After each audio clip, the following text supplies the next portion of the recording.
Ramakrishna শরণম YouTube চ্যানেলে সকল রামকৃষ্ণ ভক্তমণ্ডলীকে স্বাগত। আজকের পাঠের বিষয়, কেন রে পাগলা, তোর কি মা নেই? শ্রী শ্রী মা এ কথা কেন বলেছিলেন? জননীং শারদাং দেবীং রামকৃষ্ণম জগদ্গুরুম পাদপদ্মে তয়ো শ্রিত্বা প্রণমামি মুহুর্মুহু। কলকাতার কোনো এক কোলাহলপূর্ণ বাড়ির ছোট্ট ঘরে মা বসে আছেন। বাইরে তখন ট্রাম বাসের হর্ন, মানুষের ছুটোছুটি আর যান্ত্রিক সভ্যতার এক বিরাট কোলাহল।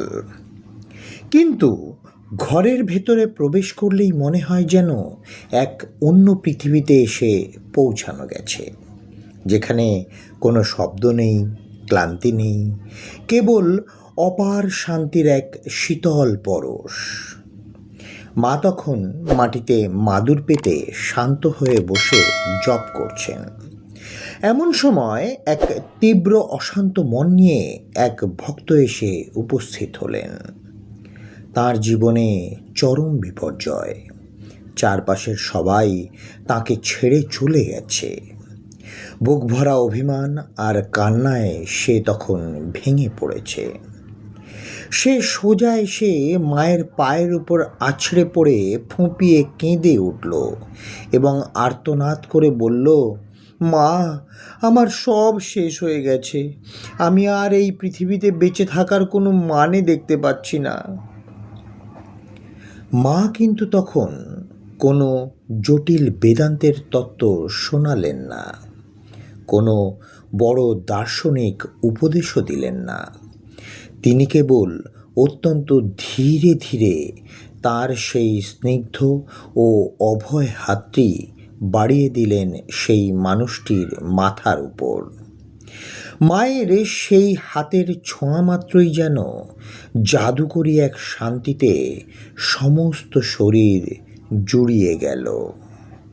মা তখন অতি সরল ও মাতৃসুলভ গলায় বললেন, কেন রে পাগলা, তোর কি মা নেই? সবাই তোকে ছেড়ে চলে গেলেও আমি তো কোথাও যাইনি। তোর সমস্ত পাপ, তাপ, দুঃখ আর অকল্যাণ আমি নিজের কাঁধে তুলে নিলাম। তুই আর একটুও ভয় পাস না, নিশ্চিন্তে ঘরে যা।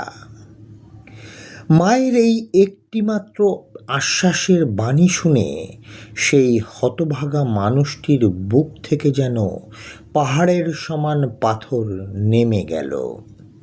সে বুঝতে পারল, এই কোলাহলময় পৃথিবীতে কেউ তার নিজের হোক বা না হোক, এই অশিক্ষিত সাধারণ পোশাকে ঢাকা গ্রাম্য নারীটির আঁচলের তলায় সারা পৃথিবীর সমস্ত দুঃখী ও অনাথ সন্তানের অনন্ত আশ্রয় চিরকাল এভাবেই ছড়ানো রয়েছে।